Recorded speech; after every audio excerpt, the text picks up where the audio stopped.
Tonight might be today, rather, might be the most important, I guess, day or discussion of our lifetime.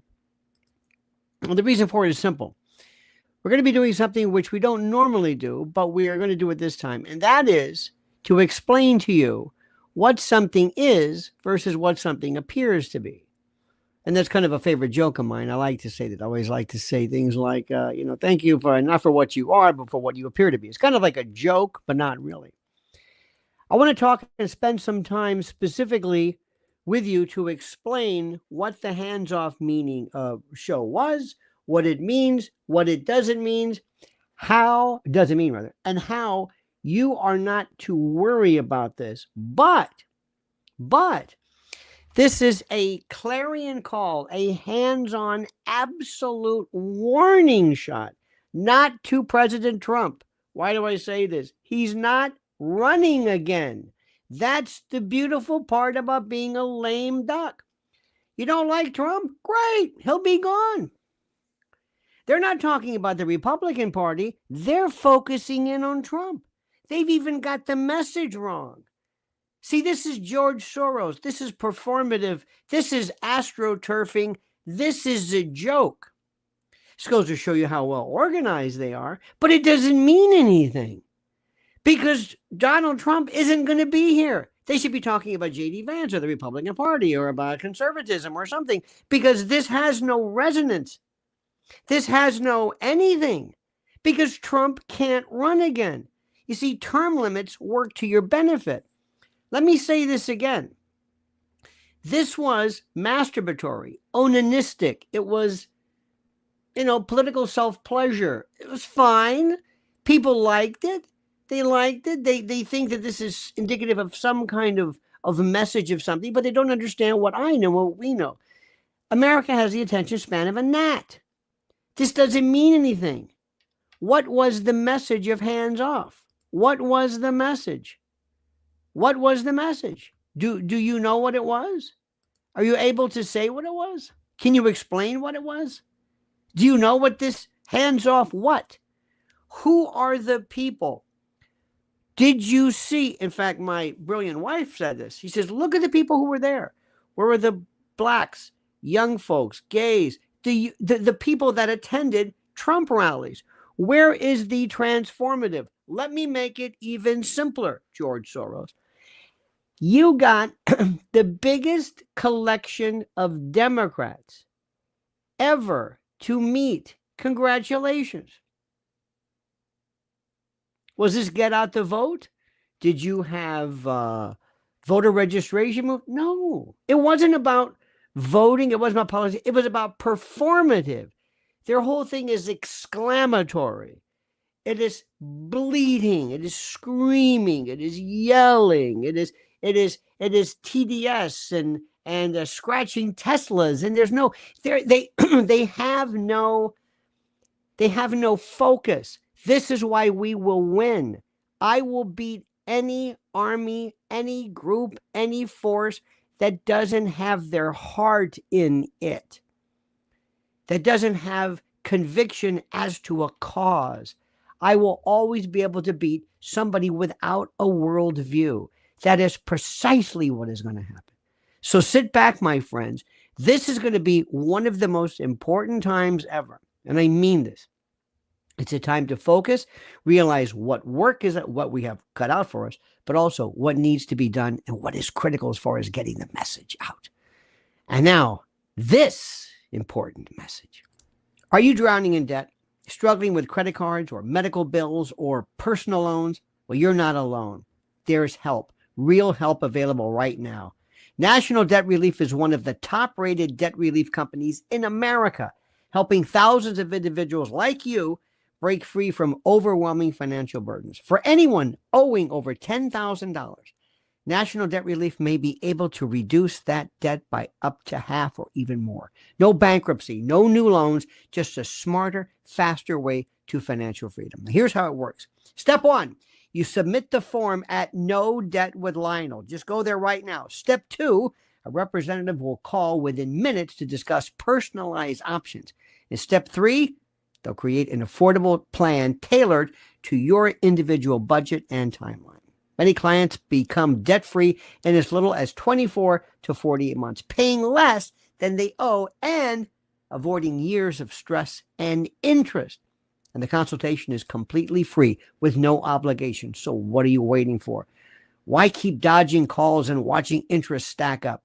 So go right now to nodebtwithlionel.com. That's nodebtwithlionel.com. This could be the turning point, the step toward peace of mind, control, and a fresh start. nodebtwithlionel.com. Go now.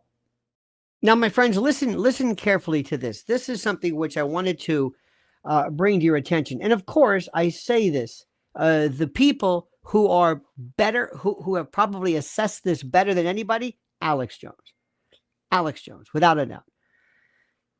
Fox News and others are into showing you, and I'm sorry, but you got to understand this. They're used to showing you the event, but not what does it mean? What does this mean? What does this mean?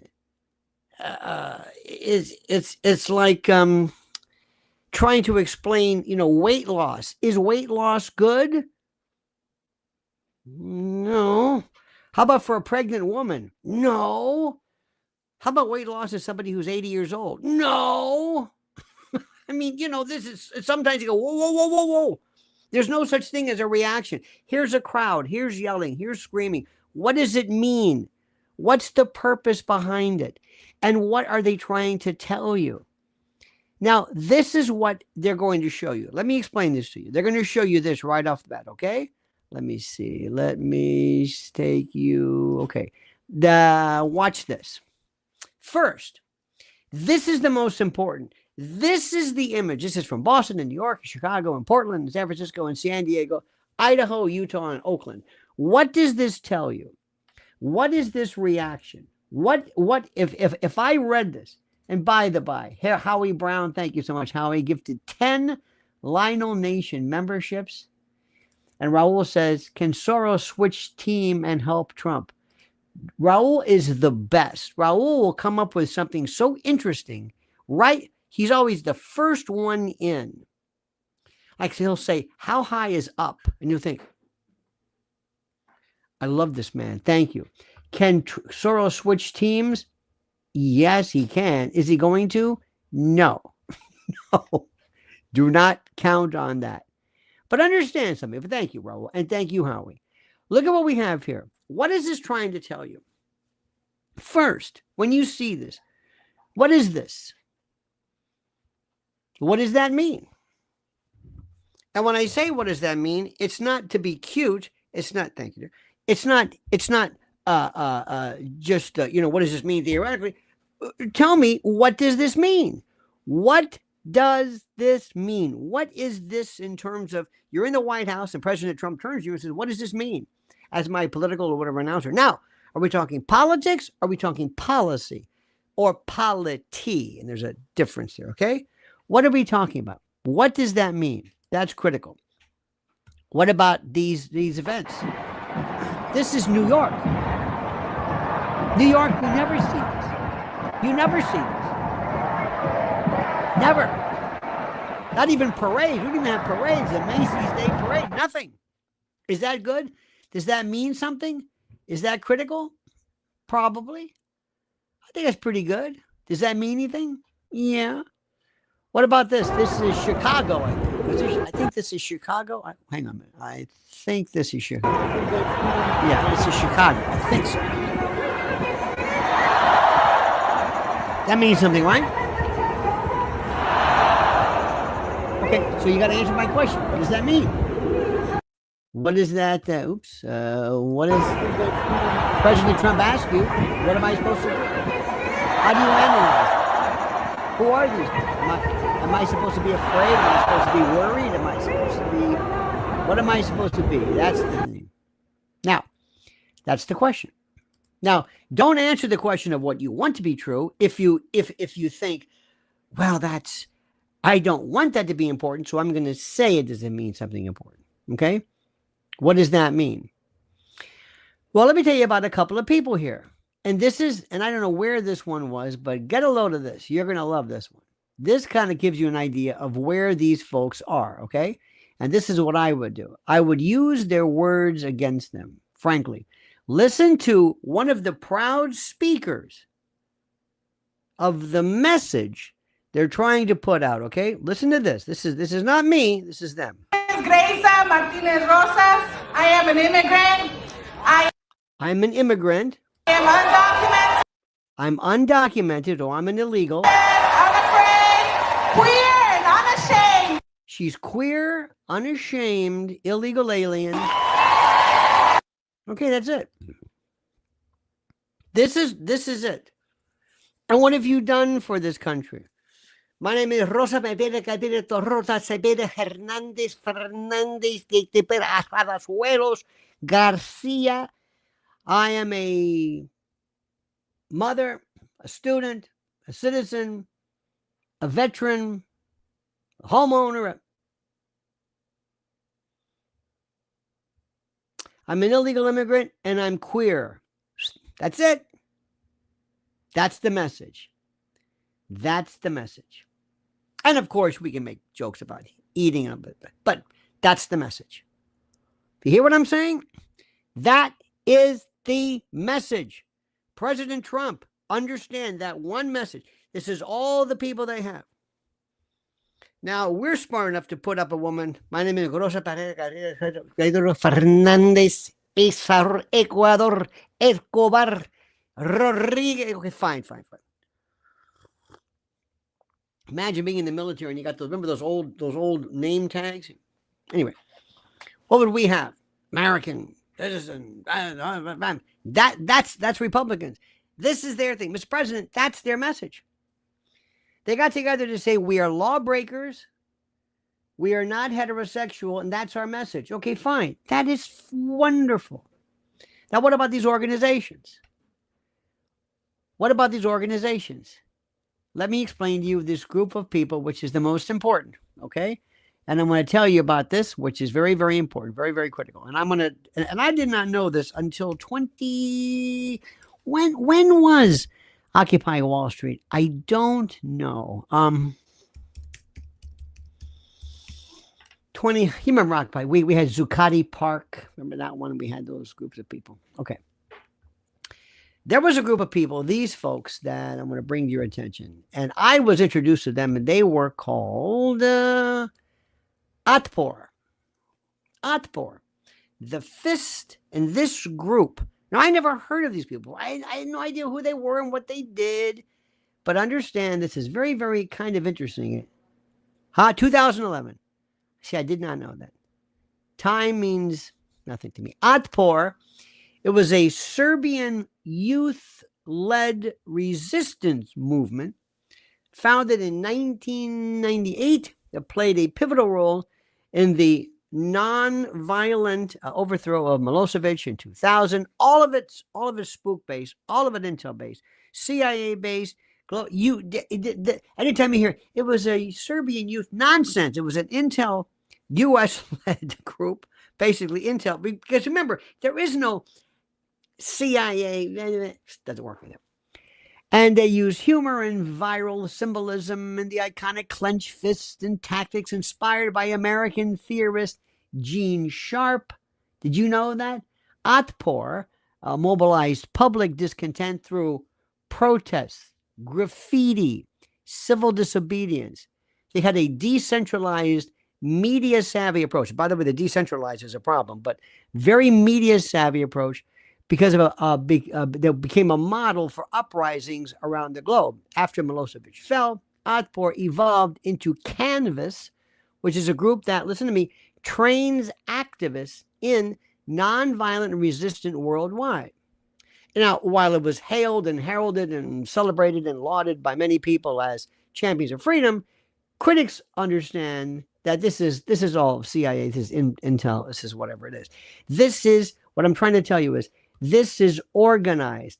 Look at Maidan. Look at the orchestrated coup. Now, Laura Loomer. Let me say something about Laura Loomer. I cannot say enough about Laura Loomer. Laura Loomer is the Laura Loomer is the submission hold you didn't think was a submission hold because everybody's screaming and yelling. Laura Loomer is the person they hate the most. So Laura Loomer is the person that I like the most. The enemy of my enemy is my friend. But if I'm doing something to you, if you and I are on the mat, like I did told you my famous high school wrestling, I wrestled like one time and then shattered my lateral meniscus cord. I don't even know how. I don't even remember it. I just woke up one day. Anyway, but I think, who knows? But during my one workout, my one time on the mat, I didn't know what I was doing. I kind of got involved. I just thought it'd be, anyway. Until I realized these mats smell and I'm in a gym.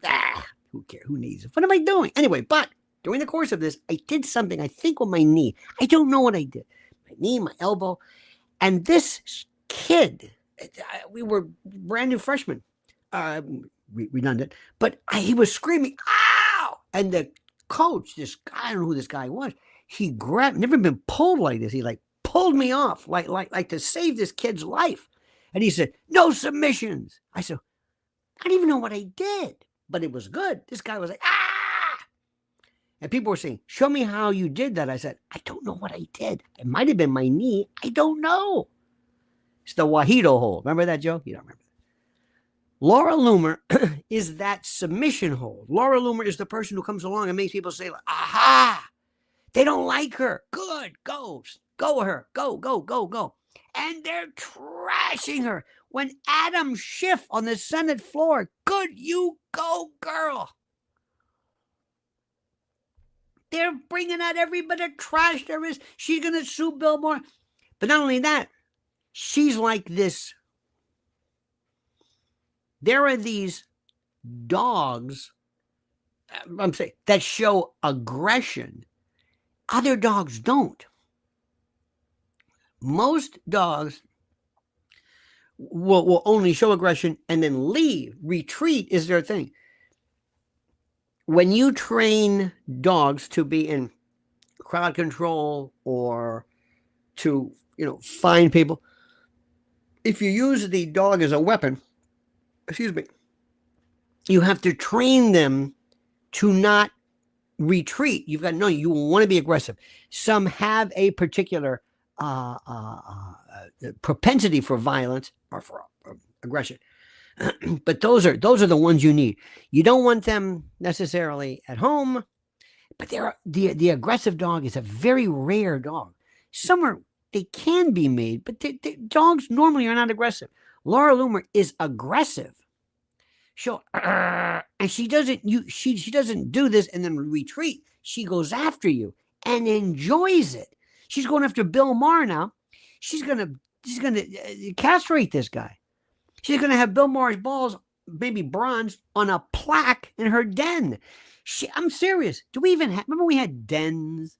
We don't have that anymore. Now we have a man cave or whatever. I hope we don't have those anymore. In any event, she is marvelous. John Wolf says, just getting on today. Did you speak of an actual organized call? Crowds on demand, Google it. Yep. Made specifically for protesting. They're paid. Oh, yes, absolutely. You are incredibly important. Yes, my friend. I've talked about this.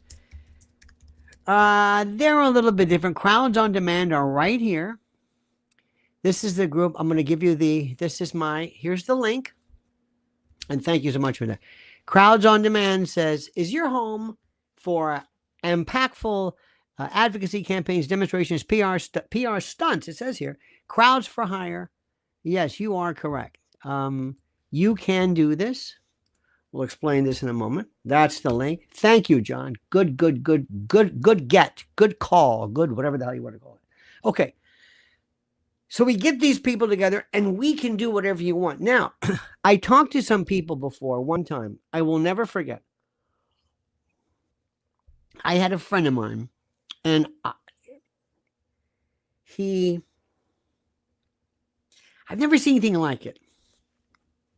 He knew too much. He could blend in He had friends in organized crime, you know, the boys. He knew about new trends, kids, Gen Zs, what they think, what they act. And he talked about how to get crowds together. And he said, I promise you something. If you want to get any kind of group together, people will love to be a part of something when you understand the crowd. Gustave Le Bon. The crowd versus the mob. Do you understand the difference? A crowd versus a mob. A mob is one thing. Disjointed, disconnected, angry, violent, not very good. A crowd is a different story. Woodstock was a crowd. Riots are a mob. A mobocracy is called an oclocracy. So you can get these people together. So Laura Loomer, as I said, put this one up. These are a bunch of Palestinians showing up. You ready for this?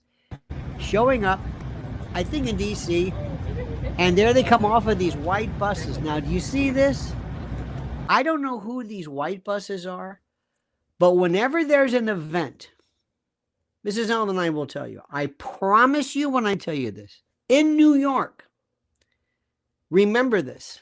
This is important. This is critical. One, you know it's going to rain when the Nigerians sell umbrellas on the corner. They're 100% correct. They know it's never been, if they're out, that's it.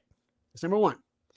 Number two, whenever there's going to be any kind of riots, you go down 11th Avenue in particular in Manhattan, and you look at on the west side, Hell's Kitchen, and you look at where all the car dealerships are. They got everything from Bugatti, a Lamborghini, and then a Rolls Royce. They're all down the road.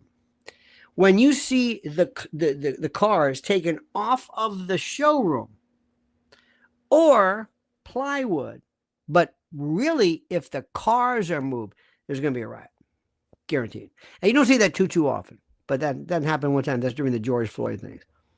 And number three, this bus. You see this bus right here? Oops, hang on a minute. This bus, you will see these right sometimes around Central Park or right around Clinton Park on West Side Highway, right there. They all line up by the horse stables and these white buses. I don't know who they are, but whenever during the George Floyd things, during the George Floyd protest, I had one friend in NYPD Intel show me information on PDF files that their Intel had it of how to meet. This was Antifa. How to take frozen bottles of water and use it as a projectile. You get a frozen bottle, it melts, you find it later. What is it? I don't know. Cans of soup, is a little bit harder. Very, very serious projectiles. Why? I don't know. We also saw during the George Floyd protests bricks that were dropped on 57th, right around 5th Avenue, Louis Vuitton and all that. They had these pallets of bricks, brickbats, projectiles, missiles. They were just dropped off to be used, and it is so organized, and nobody will go any further. But these white buses, you see them. We saw them in New Jersey. We saw them around what's that airport, Morristown or Morristown Air. You see these whenever there's any event. I don't know who this company is. It's like the planes that spray geoengineering or solar radiation management. But watch this. This is Laura Loomer again. And these are these Palestinian protesters who all show up on these buses dressed appropriately in their keffiyeh and the like. There we go. They almost look like central casting, don't they? This Cossack is walking around. I don't know who he is. Maybe he got the wrong memo. See this? Yeah, Trump sucks, right? Look at this guy. Yeah. Getting their orders. Yeah. They look legit, don't they? I like the Cossack dude. He's ready to. Central casting, my friend. The buskers. There they are. Performance artists. Performative. Yep, that's the way that goes. God bless Laura Loomer. She does not stop. Now, when you tell people this, people go crazy. They think, oh, you're just making this up. No, we've been telling you this for the longest time. Now, let me see if I can explain this to you. Let's assume, hypothetically, this is a thought experiment, that I've been called in to the president and I'm going to meet with him. I'm going to say, well, here's what it is. Remember, there's policy and then there's politics. And I would want to tell people like Elon Musk and others are really pushing back on this tariff thing. They don't like it. Are they pushing back because they think the world will be better? No, they're pushing back because they themselves are being hurt. They say, here's Milton Friedman. Milton Friedman doesn't like tariffs. Milton Friedman doesn't know shit about politics. Here's Tom Sowell. Tom Sowell's an economist. He doesn't know shit about politics is one. I'm sorry. You would think the two are combined, but they are not. I'm into politics. If I don't win, it doesn't matter. If I don't win, all of my policies go nowhere. If I'm not in charge, I'm wasting my time. Politics is number one. And let me say this again. What these chidrulos don't understand is that the president cannot run again. They are wasting their. In wrestling, you know the term blowing up is when you make your opponent lose all his energy, all his strength. During a shoot, for example, the real thing. If you're coming off a rope and you are, and the spot or whatever that you're supposed to do, if you're gonna do like a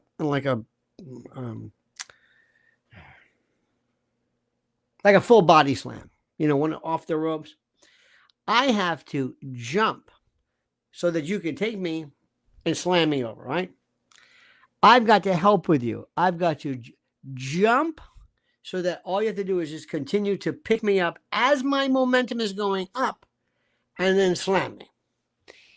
And I also basically have to push off your shoulders. That's how Andre the Giant, that's how Harley Race and Hulk Hogan body slam Andre. Because they push off the shoulders to help with the momentum, and then you can do it.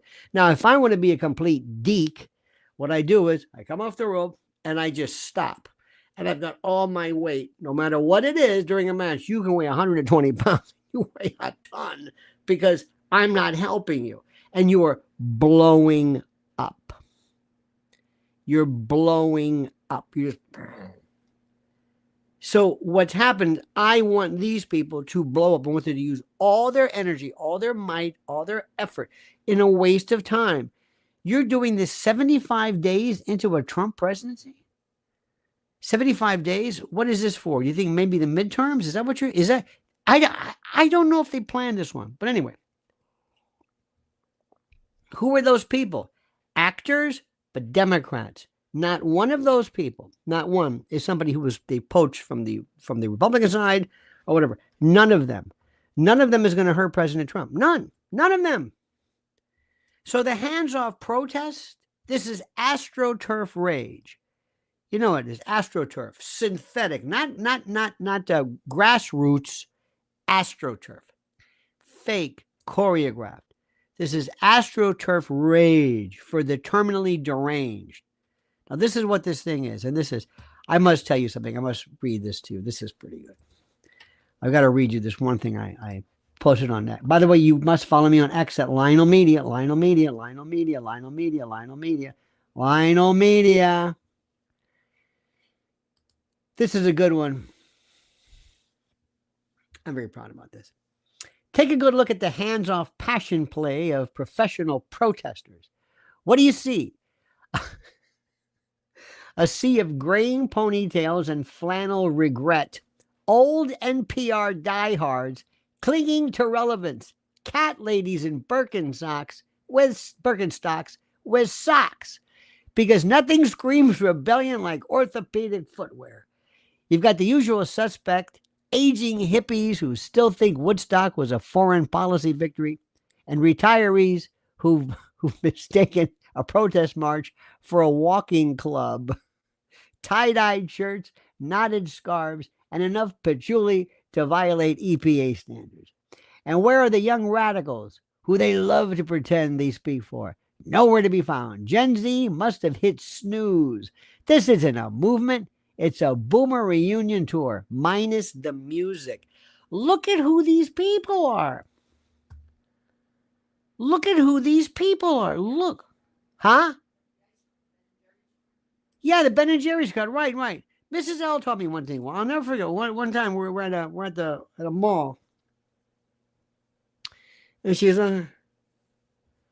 And I've always enjoyed this one. Short Hills Mall is one of the best places in New Jersey to sit and wait, because you got the best chairs. Just sit and watch.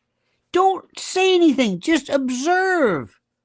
Look at the people. Look who's there. All these people. They had the Chanel store. They had the Cartier store. And they're lined up to go in. None of these people are going to be buying anything. But the one thing Mrs. L said, she says, "What do you not see?" I looked around and said, "I don't know." She said, "What do you not see?" I said, "I don't know." She goes, "Shopping bags." Nobody's buying anything. They're just going to a mall to recreate. So you've got to look. Who are the people? Where are the young folks? Our good friend Ryan says, "I've never understood the left's predilection to demonstrate. Does it really get them anywhere, or just a way to make themselves feel better?" That's it. Thank you. It's an excellent question. What is it? What is more important? Is it the demonstration? No, it's the message. Why were Trump rallies so important? It was the message. They didn't go there just to show up. They went through interminable, horrible conditions, sometimes with no, waiting and, the 24 hours, 36 hours, whatever. I mean, it was not a lot of fun, but it was the message. My friend I was telling you about who is no longer with us said, if you want to get young people, have pizza. Suzanne says, why isn't Soros being hunted down and thrown in Gitmo? I don't get it. Gitmo for what? What has he done? That's the thing. And thank you. I appreciate that. But what has he done? What has he really done? Now, this is the most important thing. I'll prosecute people, but this is America. If they haven't done anything, no. Let me tell you something. George Soros is a myth.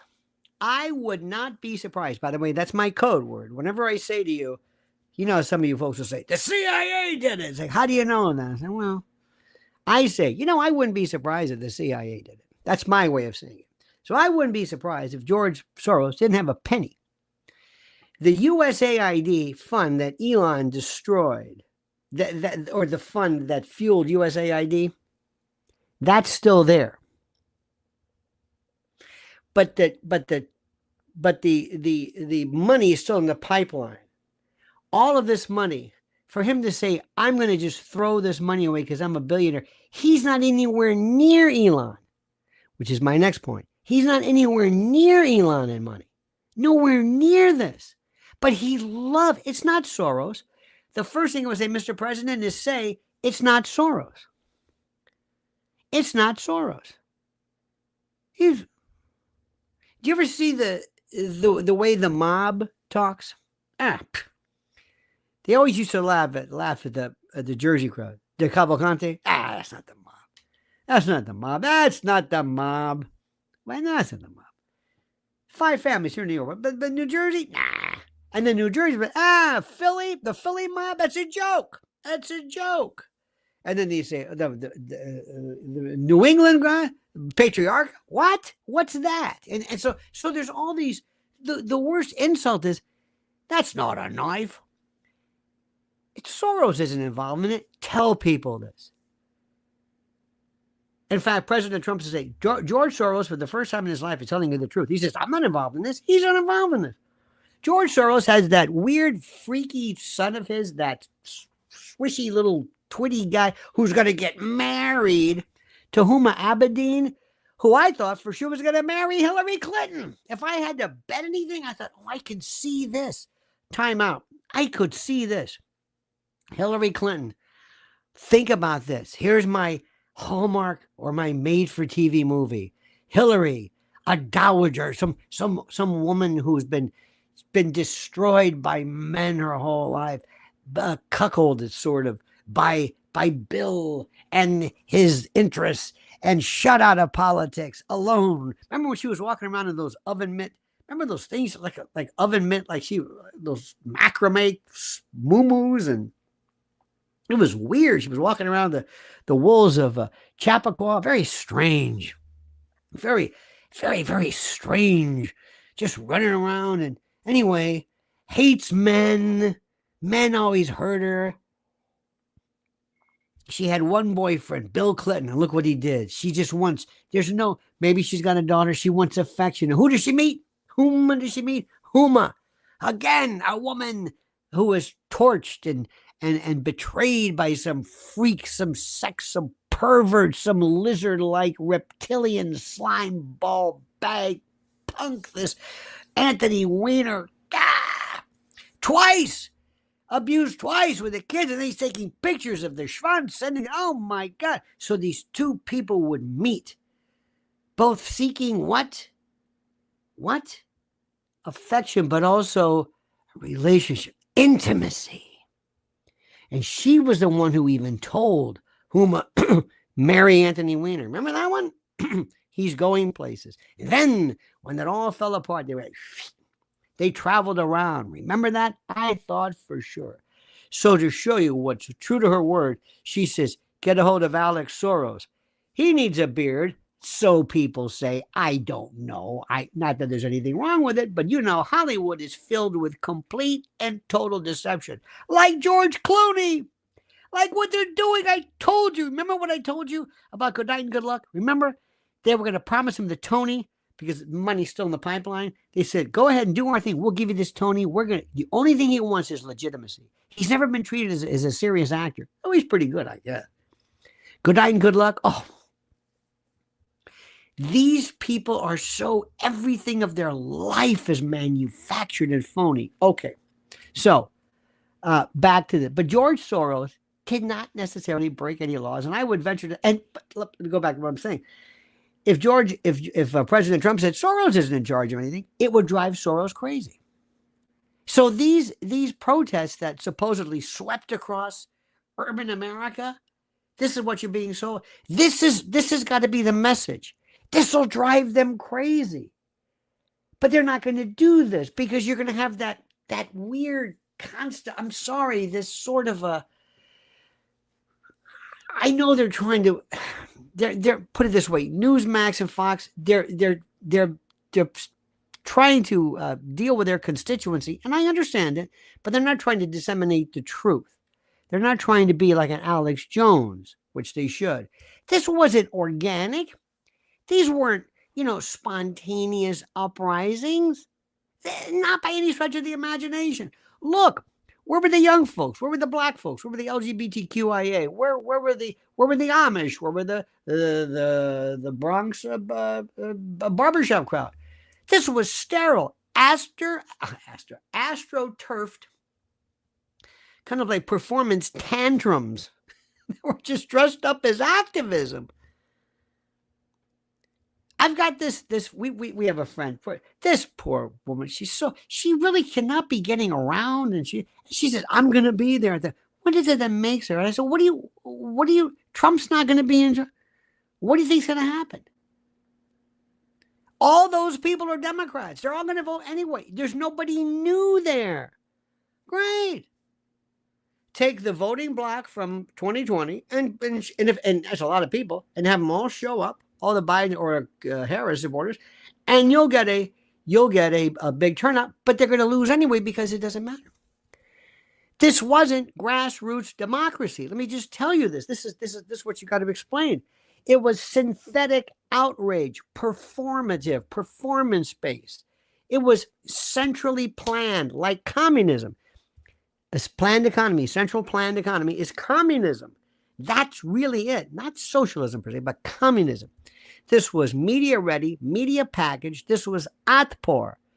This was Renamob. This was utterly hollow. Choreographed, cosplay, Bill cosplay, costume play, cosplay. It was this session for the usual suspects. Who? White, middle-aged, TDS survivors, retired revolutionaries, people maybe reliving Woodstock through rage, or I don't know what the hell they're doing. And these are supposedly my group. I was 11 during Woodstock. I remember it, but I was just gonna, and I never understood these people. I see these freaks all the time. We have wonderful events. I go to the cutting room. By the way, Mrs. L has an event for the Warriors. Go to her website, linswarriors.org. Go to her Twitter at Lins_Warriors. There's an event to support the Warriors, which I and others are going to be at the cutting room. It's going to be a phenomenon. So make sure you do it and support her. You have oh my God. This week, wait till you hear where she's going. Albany and Washington. It's a never-ending fight because kids have been abandoned. Okay? But sometimes at the cutting room, we'll go see some wonderful events. Like we saw the Cowsills. Cowsills are incredible. But then again, there's always this other group where these old hippies show up. And they got that bottled. You ever see when old men sometimes they dye their hair and they got that weird kind of, their hair is like the color of Tang or plum. It's like some weird, like what color is it? What is that? Purple? What is this? And they have the long ponytail and they think they're rockers. That's what this reminds me of. These are confused leftists, or they think they're left. I don't know. They just hate Trump, or they hate something. Hands off. Hands off what? I don't know. Just keep your hands off. Trump's not saying anything about Social Security. What are you talking about? It doesn't matter. God damn it. They're searching for a cause. Rebel without a clue. You know that one. It's like they're walking around the ruins of their ideological collapse. This is what you have to do. This has got to be the message. You can't go on and acknowledge them. You got to say, this is incoherent. What are they doing? That's like me saying, stop the war. What war? The war. Stop the war. Say, did you? Yeah, I had this sign in my garage and I wanted to use it again. Stop the war? What war? That's who they are. Because I guess during halcyon days, they protest against, but there is no war. It doesn't matter. Hands off. He hasn't touched. It doesn't matter. There was no message of hope. There was no worldview. No policy push. There was nothing of the kind. That's what you have to understand. It was nothing. It was a joke. It was meaningless. Absolutely meaningless. Now, let me explain something also to you. Very, very quickly. We'll talk about tariffs too. I don't know what's going to happen regarding war. Regarding who's going to do what? I have no idea. I'm serious. I mean, it looks pretty good, but when it comes to food and tariffs and imports and exports and what's available and what, if you think the left is planning just to sit back and just saying, well, we got to wait till the midterms, you're out of your mind. I don't know what's going to happen, but the thing that is so perilous, believe it or not, is the world of food. But we always have the idea that food's always going to be there. Not even close. Listen to this. Let me ask you a question. What happens when the trucks stop? Think about this. Trucks, the trucks that bring your food, and then when one store closes because of a riot or ransomware hit or a hurricane or even manufactured weather. Oh yeah, we've talked about that. What happens when all of a sudden, suddenly, the entire supply chain collapses like dominoes? What happens then? We've seen it happen, and it doesn't take much. And that's the thing you've got to think about. A trucker strike, a cyber attack, some EMP, some Carrington-class disaster, a city shut down by violence. It only takes one spark for shelves to go empty fast. And when that happens, and when that moment hits, you either have what you need or you don't. And that's why I am telling you, I want you to go to preparedwithlionel.com. Our trusted friends at My Patriot Supply, they're offering unbelievable deals right now. You've got to see deals on emergency food kits that could save your life and your sanity. Over 2,000 calories per day for 3 months of food per person, shelf stable for 25 years in any kind of combinations you want, and made to taste like actual meals, not cardboard, not some military MRE. These kits aren't just insurance, they're peace of mind. So go to preparedwithlionel.com, secure your kit, secure your future. Preparedwithlionel.com, preparedwithlionel.com, because when the world breaks down, the prepared don't panic. My friend, I want to give you a couple of things here, which is very, very critical. First, make sure you are right now, I'm going to put this link. This is the link, my link to X or Twitter or whatever it was. The most up-to-date, the best source of what is happening now is there. And I promise you, this is, aside from the absolute hilarity that you will feel upon reading my particular prose, you will see a connection like no others. Now I remember this week, it was wonderful over WABC. I did a show. It was just incredible. I think it looks like next week, they might be saying, whoa. And it was wonderful because WABC is the number one, the number one AM really in New York City, but certainly the number one talk, without a doubt. And I've got to tell them, I thought, gee, I wonder if I can tell them what I'm telling you. And without a doubt, I can, because people want to know the truth. People absolutely want to know the truth. They love it.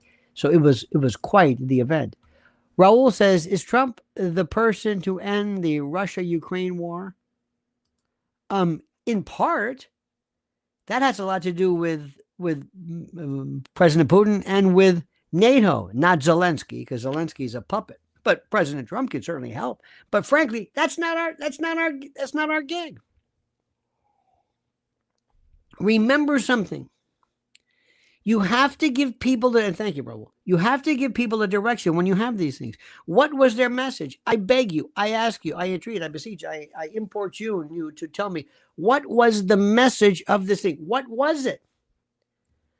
I ask, hands off what? What are you talking about?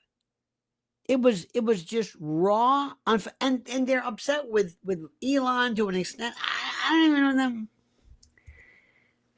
Remember something. Remember this. Listen to me. Imagine going out into the street. You're pushing your basket at D'Agostino's or at Trader. What? I forgot that Trader Joe's. The store, Acme, or you're just walking down the street and say, "Excuse me, what do you think about Elon Musk?" I don't think anything about Elon Musk. I don't care about it. I don't even know what that means. I don't know what that means. Well, what did you think about the Elon about the hands-off march? What hands-off march? What was that about? You didn't know anything about that? It's like, no, not at all. Not at all. Let me give you an example. When the World Cup is going on and the entire world is watching the World Cup, America walks around, I don't know. I don't know anything about it. I don't know anything. So when you're in a pocket of something and you think, I mean, I can take you to cricket games and where you will think the world is watching. No, it doesn't. And those events that started and they walked down there didn't mean anything. This was raw, unfiltered hatred, rage for the sake of rage. The air reeked, it stank of desperation. I mean, you could see it in the signs, all uniformly printed with these empty slogans, hands off. Hands off what exactly? What does this mean? Hands off. No way, get away. Trump and Ceylon, and Elon are a part of a coup. Coup of what? I don't know. It's just a part of the coup. You get it. What is it? Soros? Is it an ideology? This is a billionaire activist pretend right to fund chaos without criticism. I mean, what is this about? The phrase meant everything and nothing. Nothing. I'll tell you a true story. I'll never forget this. Years ago, getting out of the subway at Union Square, they had this guy walking around. It's kind of like Speaker's Corner in London, I guess. But anyway, but this guy had a like a megaphone and a microphone. People were, we're tired of this.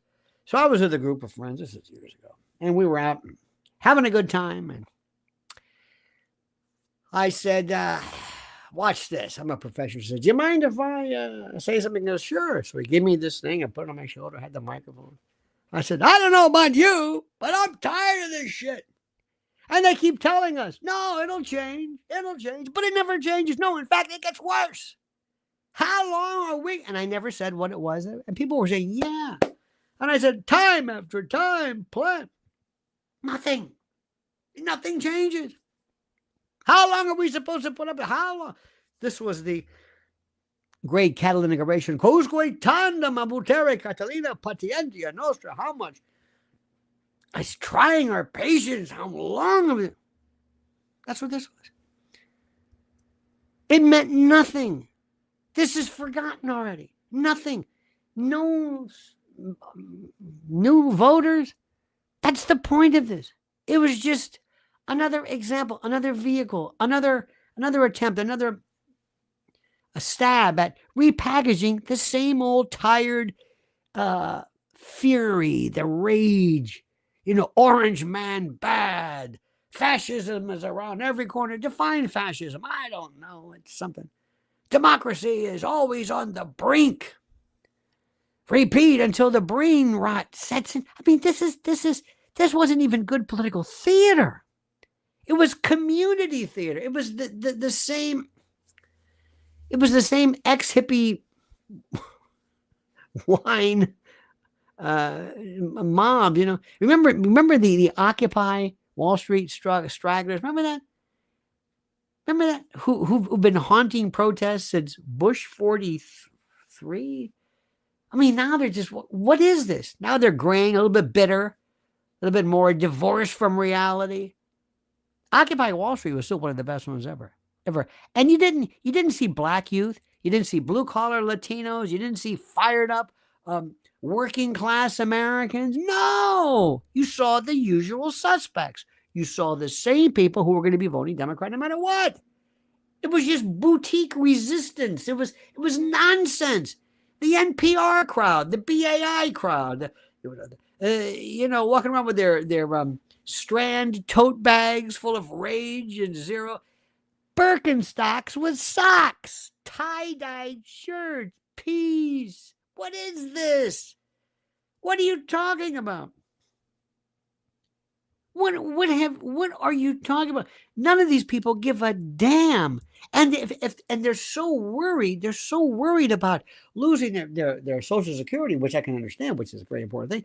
But why are you talking about taking your treasury to have it liquidated or rather diluted by people from other countries that aren't applying it? Doesn't this bother you?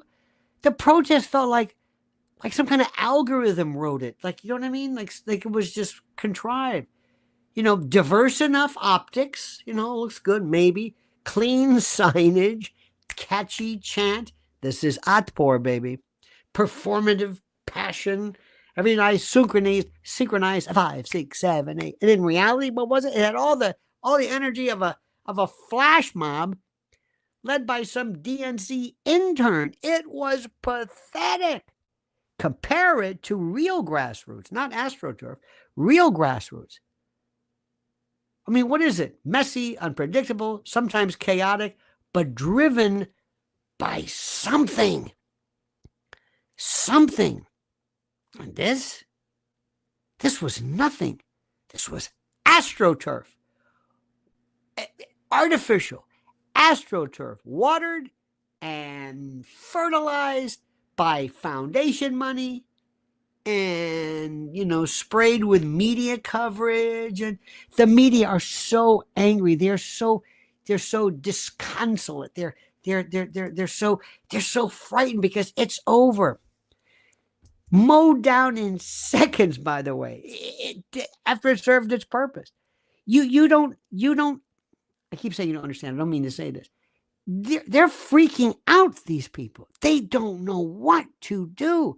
And they are, every morning, everybody around the world is dropping to their knees and saying, dear God, please don't let this Trump tariff thing work. Please, please. See what Vietnam said? Hey, we're out of here now. You can tell. If I were anti-Trump, which I certainly am not, but if I were, and I knew he was going to fail, I'd say, okay, keep going, President Trump. Watch this.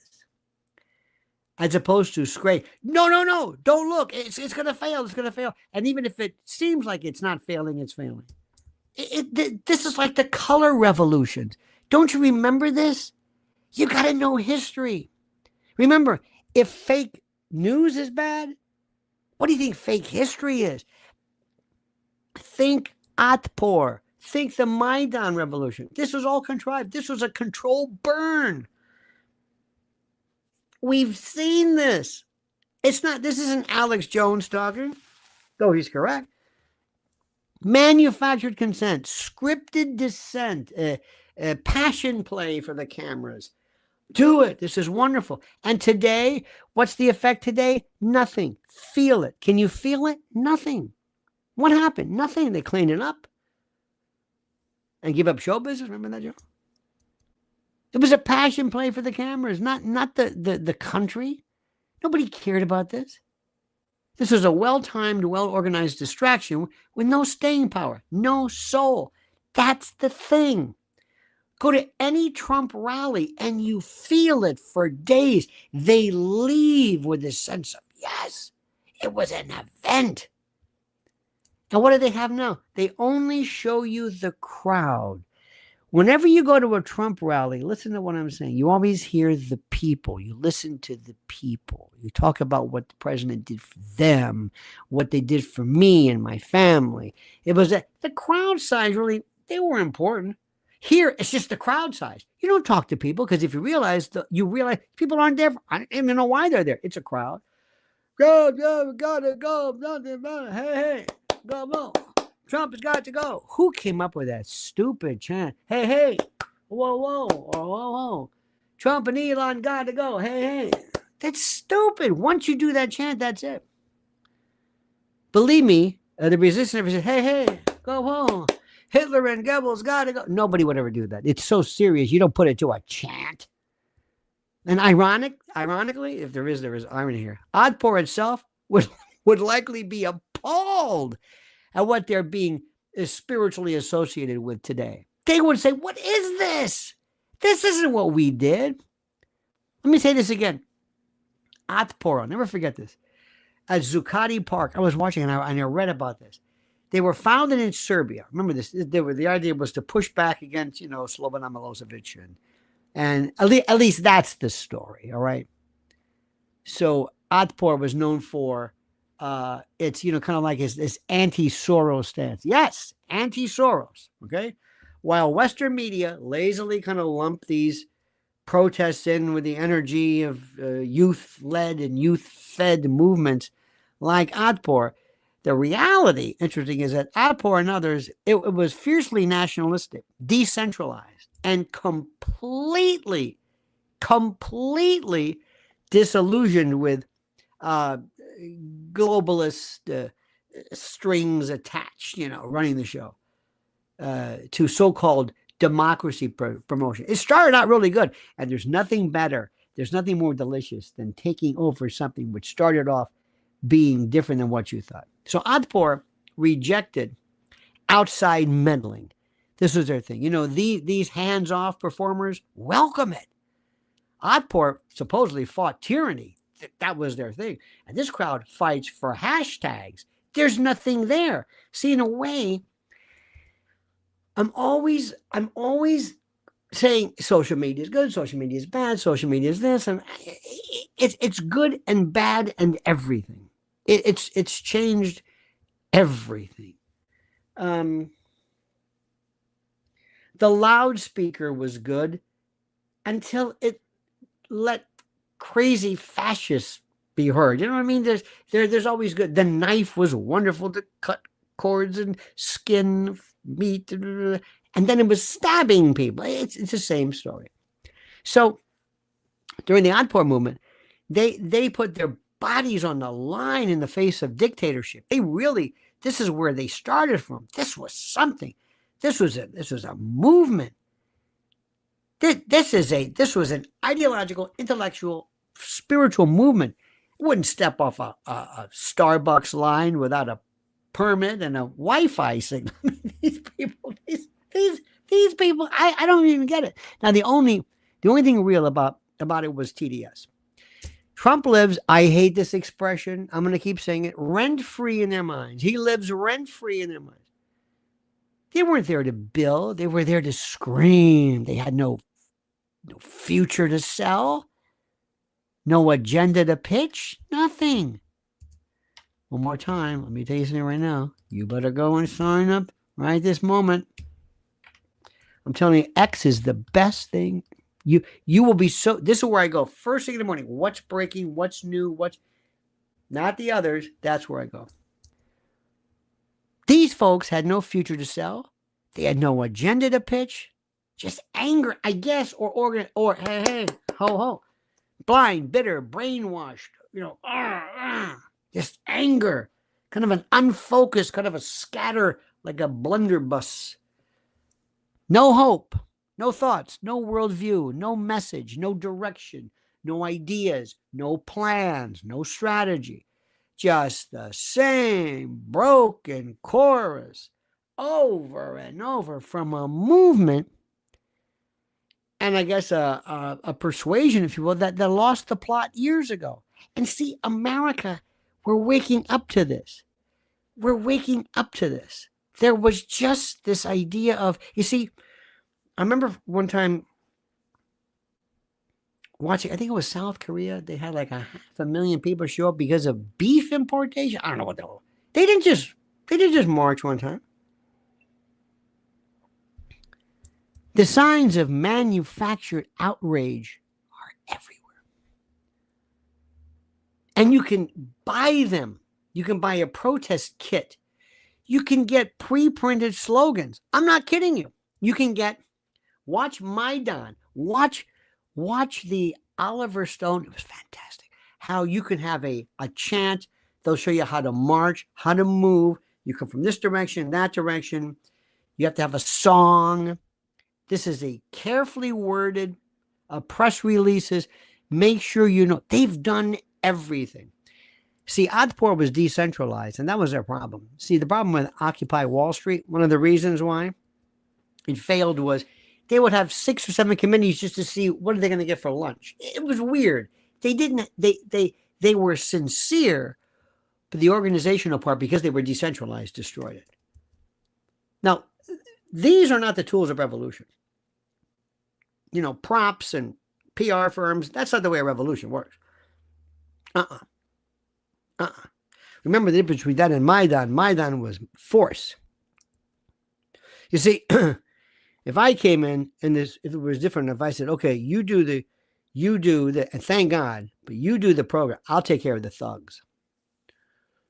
Because if you think Antifa there are levels beyond that. There are levels and people, they're not even, ever since the Pinkertons, there are people, violent people who love this stuff. Oh my God, you haven't seen them yet. Give them all black motorcycle helmets, give them a stance, give them a look. You put on this, they will turn into, and then their hair gets purple and oh God, you see, that's luckily, knock wood, that's the reason.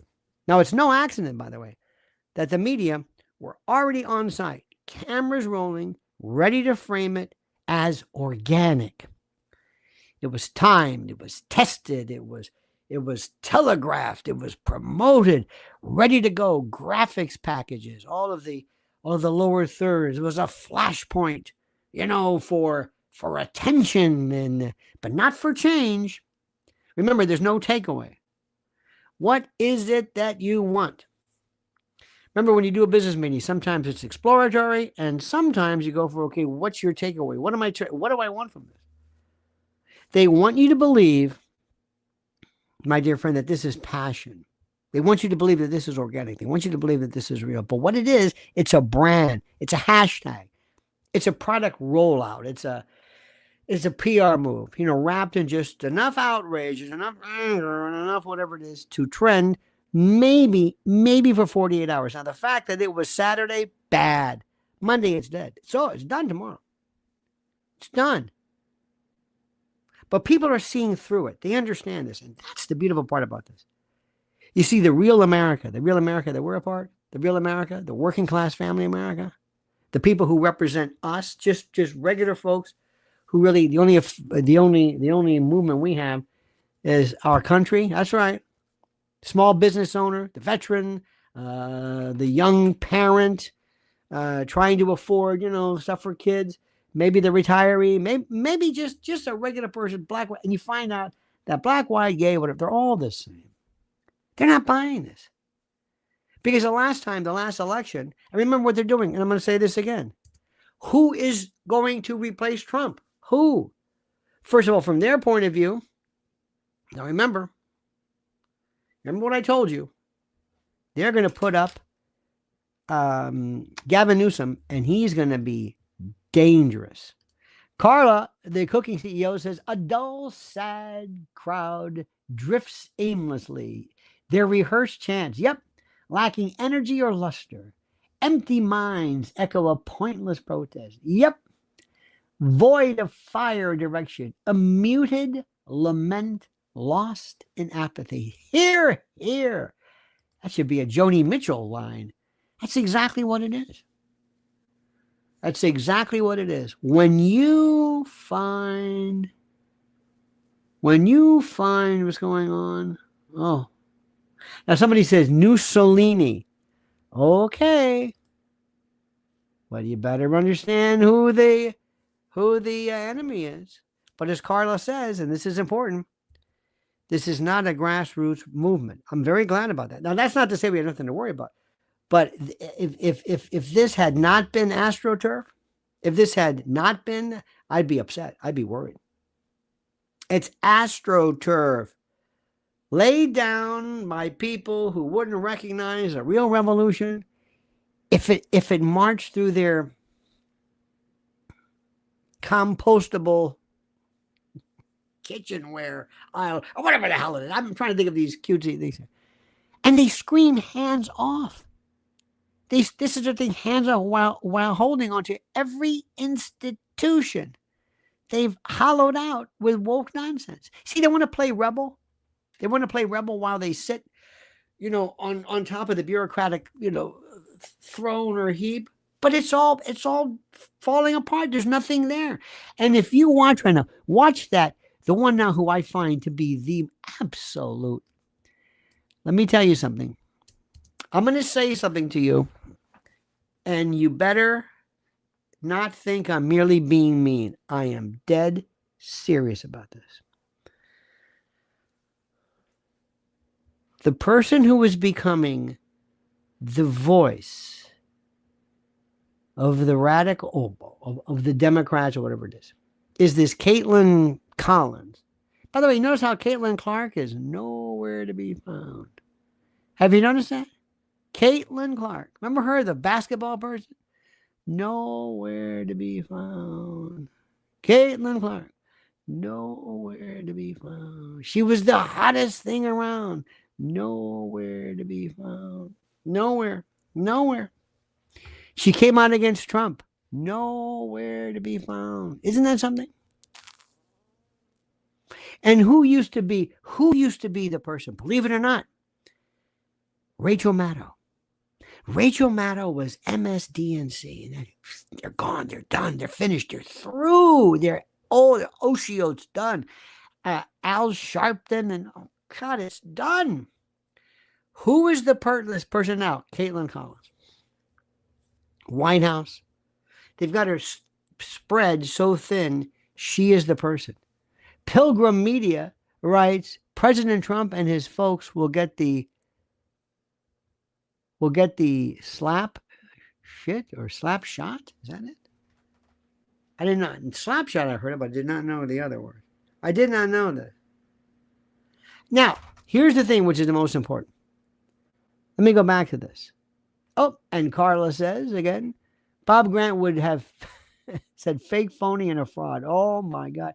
I felt, you know what, Carla was so funny saying 77 WABC. Oh, I can hear him. Bob Grant was he's such a nice.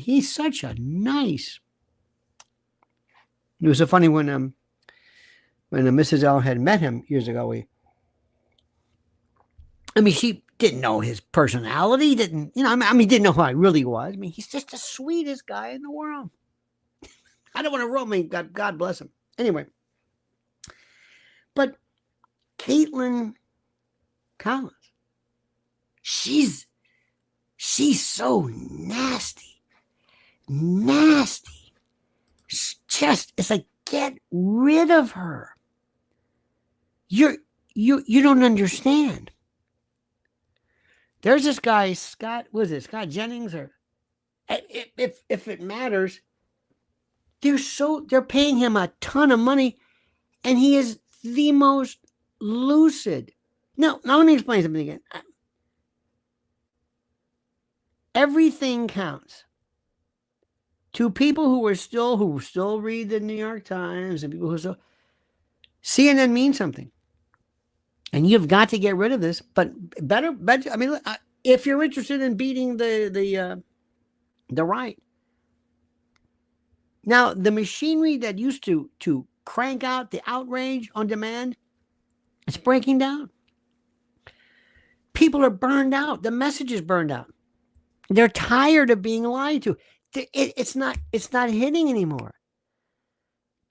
It's like the reason why disco sometimes end. They're tired of being told that pretend billionaires like Soros are victims while they struggle to afford gas. Did you see where Klaus Schwab stepped down from World Economic Forum? It's the most incredible thing in the world. And let me also tell you something. I've never heard.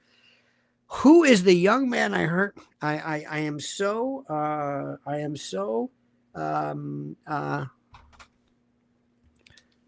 sorry. I'm even so sorry too. I think he follows me. He's very smart. A lot of people follow me. You know that? Interestingly, I don't know. And there's some other people who I DM. I would never mention their name ever. But we talk and we chat. I would never, because if I get associated with them, it'll kill them. But they're so smart. And I think their message means they're people that you wouldn't believe, but I respect them. It's the lawyer in me. I believe in confidentiality. You don't ever let that out. You don't let that go. But I'm going to tell you something. There is this young man. Have you ever gone to Band Video? It's wonderful. It's called Band Video. This is Alex Jones's. And this is, okay, here we go. We have the American Journal, and his name is, hang on, man. His name is Harrison Smith. Excellent. But the man I saw today, Sunday Night Live, this young man, his name is, come on, tell me his name. He's fantastic. I heard him today. Brilliant. Alex has to be a little bit better in making sure I know. Sunday night, maybe live host InfoWars. He is tremendous. His name is, it's not Owen Schroyer. Let me turn to you. I should always ask you because you're my chat GPT. Who is it? Chase Geisel? Okay, very good. Phenomenal. I get him and the other young fellow. No, it's not him. No. In any event, I don't want to waste my time. I saw him today. He's on. It's incredible. Brilliant.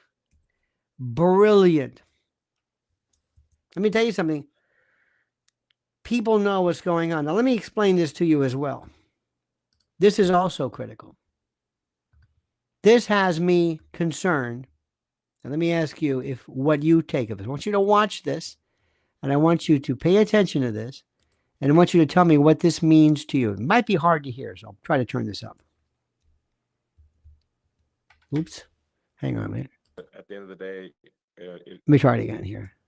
And I'm hopeful, for example, with the tariffs, that at the end of the day, I hope it is agreed that both Europe and the United States should move, ideally, in my view, to a zero tariff situation, effectively creating a free trade zone between Europe and North America. And that would be that's what I hope occurs. And also more freedom of people to move between Europe and North America, if they wish. If they wish to work in Europe or wish to work in America, they should be allowed to do so, in my view. So that has certainly been my advice to the president. I do not know what that means. I do not know what that means. I can explain to you the idea of tariffs, how they work theoretically. I can explain to you I don't know. If I were to follow a libertarian, Milton Friedman, Thomas Sowell, protective tariffs don't work. What do you mean they don't work? They don't work. What do you mean they don't work?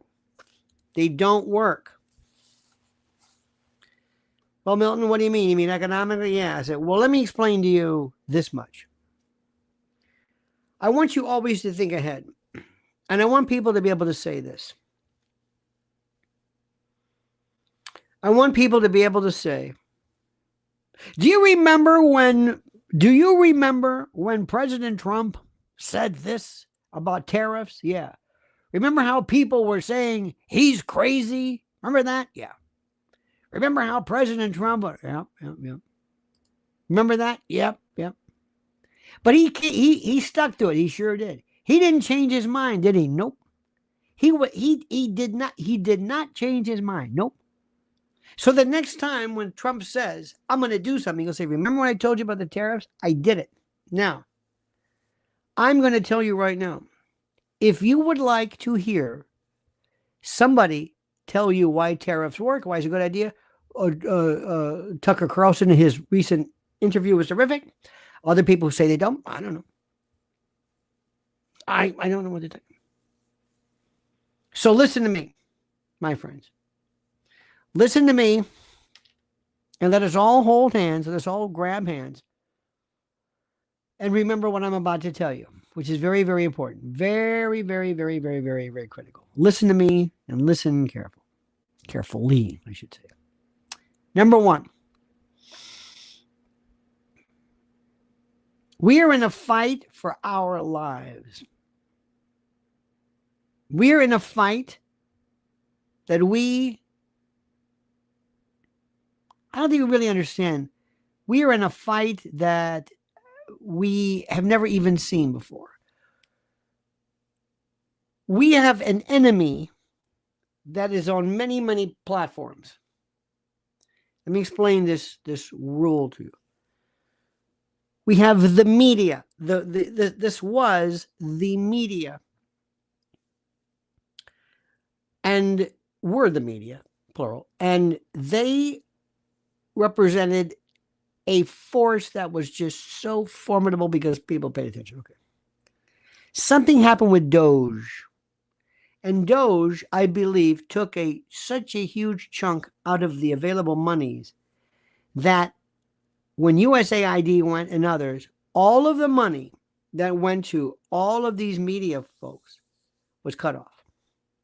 It was like you going into, remember in the old days when you watched the World War II movies and said, we went and we bombed the ball bearing plant. Remember that? We bombed the ball bearing plant. What the hell's the ball bearings plant? I don't know, but we bombed them. They don't make ball bearings anymore. What do ball bearings do? I don't know what they did, but they're gone. Okay, why? Because they were critical. Ball bearings, all the machinery and all that, very critical. Gyroscopes. When you attack production, it's the most important thing in the world, because whatever they can do, they can't produce this, and this. You bomb the railroads. Why was that? To stop production, to keep the troops from being.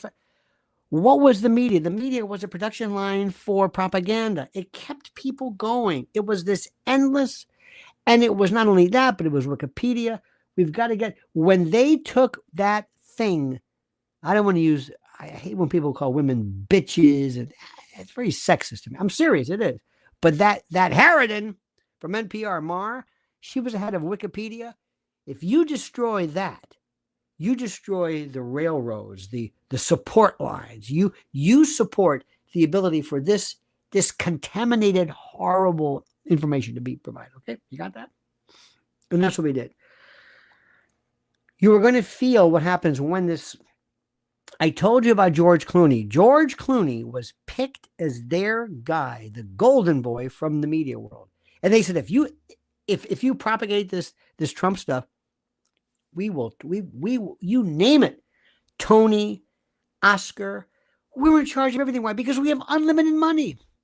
We will buy this for you. We'll buy you. Already Golden Globes, they buy these. They buy the Oscars. Look at the woman who supposedly, the trans actors who came out against trans or whatever, and they shit canned her. They don't even care about this. They will buy whatever they want. They will make sure that the right movies are promoted, that the right movies win. Same thing with the Tonys. They do all this stuff all the time. That's no more. Watch what happens. So we're winning that particular area. Number two, we've got to point out to these people that if you are a Democrat, you are a Democrat for reasons that have nothing to do with policy, focus, plan, direction. Imagine you hate Philadelphia. Remember, like W.C. Field? And there are different buses. One says Philadelphia, and you say, there's no way I'm getting on this bus. Why? Because it's not Philadelphia. Do you know where it's going? Nope. But it's not Philadelphia. What if it's worse? There's no such thing worse as Philadelphia. Want to bet? That's what they do. I hate Trump. But there is no more Trump. He's done. They don't even think about the long run. Now, I hope that people realize something. And if you listen to anything I said, remember this. When you take away Trump, nobody can pick up the hate momentum. Nobody. J.D. Vance on his best day cannot pick up the hate momentum. None. Kamala never had the love. She was not Trump. When you take Trump out of it, there's no. Imagine professional wrestling without the heel. Baby faces only. Good guys only. You say, oh, no. We have good guys. I want to say this again to you. My Pillow, by the way, My Pillow, Mike Lindell TV is like the best. I didn't know how good this was. Have you seen this? They first time they had a couple of young women. I said, oh, Mishkina. She's pobre. She's reading her thing. That's the best questions I've ever heard. Caroline Lever's going to boot that frumpy, dumpy, mean Funja face that Fabissima Collins. It was just, in fact, they kind of should keep her there, sort of, maybe. So I don't know, but Mike Lindell. Remember what they did to Mike Lindell? He had My Pillow was everywhere. Every TV loved him. He was on every show. They loved it. He was this great guy with a great story, drug addiction and this and the mustache. They loved him. And then one day he said, I like Trump. That was it. And every day, whenever we go shopping, we go down our Route 3 in Jersey. There was a Bed Bath and Beyond there. There was what was that place called? Harmon. There was a Harmon little place, owned by, and they were just, and there were these big things at Bed Bath and Beyond. These big containers that had pillows, and I'll never forget that. Well, they decided, we're going to do it. And they wanted to ruin him because they hated us. And they went after this guy with a pillow company who just pillows. And by the way, they sell more slippers than you can imagine. Why? Because of the hate. And it was unchecked. It was unrivaled. It was unlimited. And now when we drive by, guess who's out of business? Bed Bath and Beyond. Wah, wah, wah. And Harmon. I don't want to see that, but Mike Lindell's still standing. And he's now doing media. And we've got to support these people. So go to mypillow.com, promo code Lionel. He can't. They are going to dance on his grave. But I'm not saying give the guy money and say, this is not a contribution. It's the best product in the world.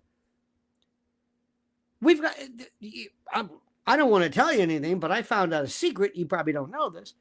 The secret to the pillows are the little bolsters, the little ones. They can fine tune stuff I never knew. Normally you get the big one, you fold it in half, I don't know what to do. It's the little ones. Slippers, sheets, mypillow.com. I can't say it enough. We are in a war right now. We are in an intellectual war, the likes of which we can't even understand. We can't grasp it. Our good friend Chris Cox says, since things of past are coming to light as provable fact, I wonder what else will be exposed during his second term. 70 to 90% of devices to these marches are repeat visitors, DS funded and organized. Yep. But you see, you're right about that, and thank you. But that's not the point. The thing is, there's two things to do. Number one is to ignore it. It doesn't mean anything. What does this mean? Trump's not Trump, Elon? Now, what I wish somebody would say was, Elon, I want you to do me a favor. And we never had this conversation.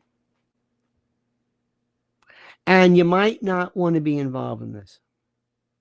But I want you to talk to all your billionaire friends, call in favors, the guy from all your Doge friends, the guy from Airbnb and the guy from this and Peter Thiel and all these folks. And I want you to give me each $1 billion. I'm going to put them in a fund and I'll never touch it. I can't touch it. But I'm going to put together an army. I want to be army. You know what I want to be? Cooties. Remember when you were in school and you had cooties? Remember you have a cootie shot? Remember that? Cooties, you got cooties. What were cooties? I don't know what they were. But they were there and you knew them. You were afraid. Oh my God. He hit me. I didn't get a cootie shot. It's like a vampire lycanthropy. I don't know what it was. I want to be cooties. I want them to say, what the hell is going on? Who are these people? Cooties. I want the courts. I want Elon Musk to give me the money, and I'm going to say, Elon, you don't know this. I find out there's going to be a rally. I am going to counter rally. Now, when you counter rally, you're going to have violence, and you don't want to do that.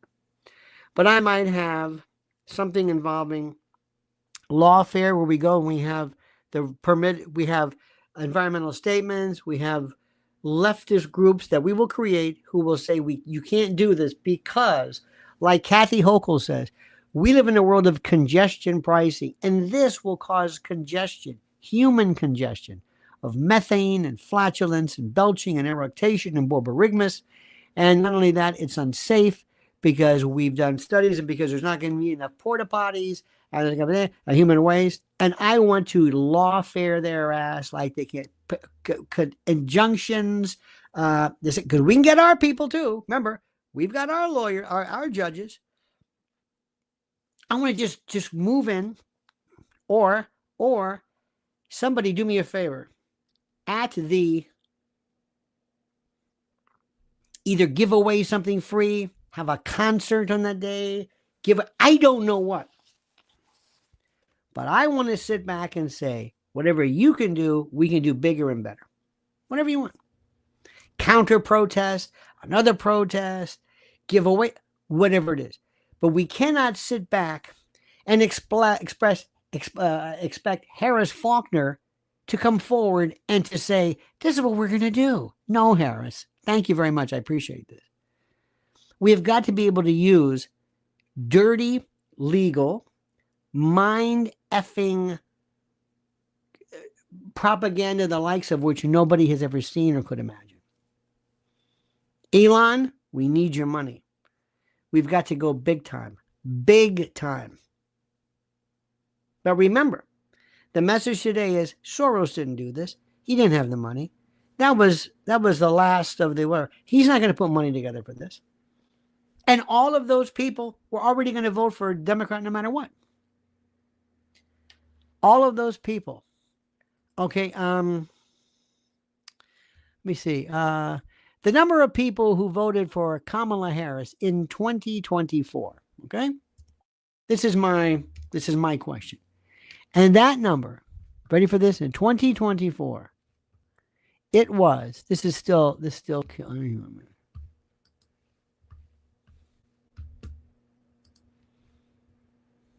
Let me do it again. This is my favorite ChatGPT. How many people voted for Kamala Harris? This is what I put. And there's my answer. And it is, just a second. Take 1 second. Searching the web. Grok is great too for getting to the hard stuff. 75 million votes. The Democratic nominee received 75 million votes, and Trump received around 77.5 million. Now, this is what they're saying. Okay, this is what they're saying. I'm just telling you this. Okay. Of course, it was the right place, and it was a 312 electoral versus whatever. But 75 million votes. Now, let's just assume that is the number. I know what you're going to say. It was fake, but let's just assume. So there are these people who are going to be there. 75 million people. So 75 million people voted for this retardate. I'm sorry. I don't know. So remember, they're going to be there no matter what. Why? Because they were voting against Trump. Take away Trump, and what do you have? What do you have? Do you hear what I'm saying? What do you have? This is the most important thing I can tell you, my friends. This is the most important thing I can tell you right this moment.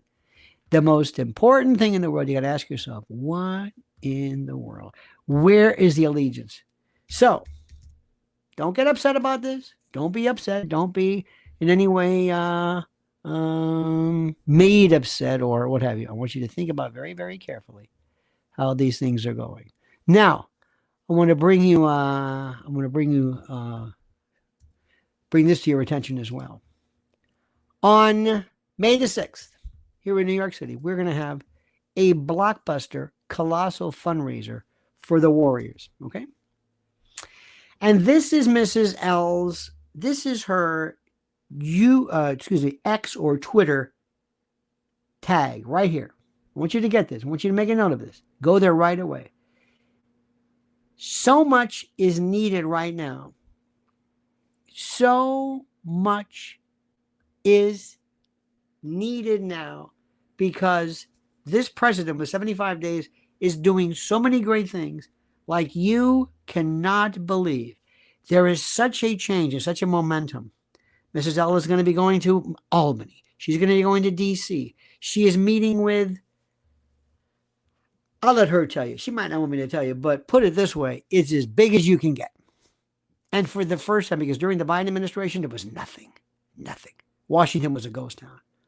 So the warriors need you.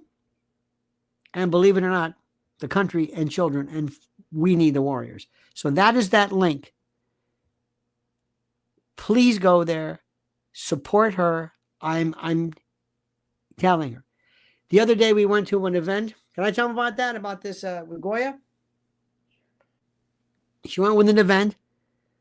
It was a group called Wonder Girls. Wonder Girls works with Goya. And Goya Foods are the most fantastic people in the world. They have a plant in Jersey City that is just incredible. This was an event. We went there. I was there setting everything up. I'm the producer. But meeting with girls, it was a career day, right? Empowerment. And Mrs. L was there with girls, young girls, black, white, Latino, different religions, veiled. It was a veritable potpourri of girls, young girls, the future, looking for direction, empowerment, protection, and wanting to know. It was just wonderful. And I was honored. Go to her site. You see pictures of it. I'm the chronicler. I'm just there. There is such a need. What needs to be done, especially for girls in particular. It's so, boys, it's got a tough too, but girls, because they are victimized. Like you cannot believe. They are victimized and targeted at levels I never thought possible. Make the dream great again. Says, is that Dick? Says 75 million, huh? They didn't need illegal anything. That is correct. One of you fine people said it was so great on WABC. Friday was I talked to a woman that I think I talked to for 30 years ago. WABC is this monster. There was no other AM station. I don't think anybody can get near it. But it was different. So doing that again Saturday, and who knows? You know why? They're very smart. That's all I'm going to tell you. Every now and then there's somebody in the entertainment business who's very smart. And I'll tell you one thing, which is the thing. When I went to WABC, you know what they told me? Nothing. Have a nice show.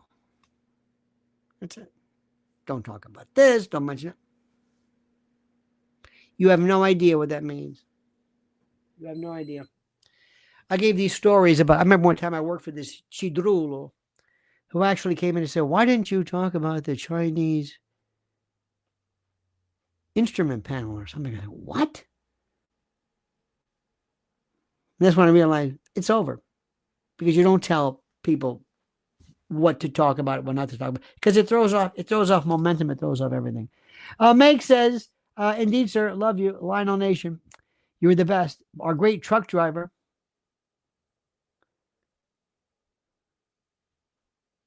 Look at this. Leslie says, Lionel, I will send an email to express how much I loved you on the show to John Katz. John Katz Matidis, who, of course, is the Pate Prelate, the Poobah, the president of WABC. It was something. I'm telling you, it was something. And there's nothing. The best times I used to do when I was at Pix 11, I did 4 to 6, right? 4 to 6 or 4? No. Yeah, 4 to 6 a.m. Yeah, I did 4 to 6. I did 10 p.m. It was all over. 4 to 6, we had numbers through the roof. But the thing is that I used to get up at 11 o'clock at night to go in. But But 2 o'clock, 2 to 6 a.m. in New York? Do you know what that is? And here's the best part. Like Ted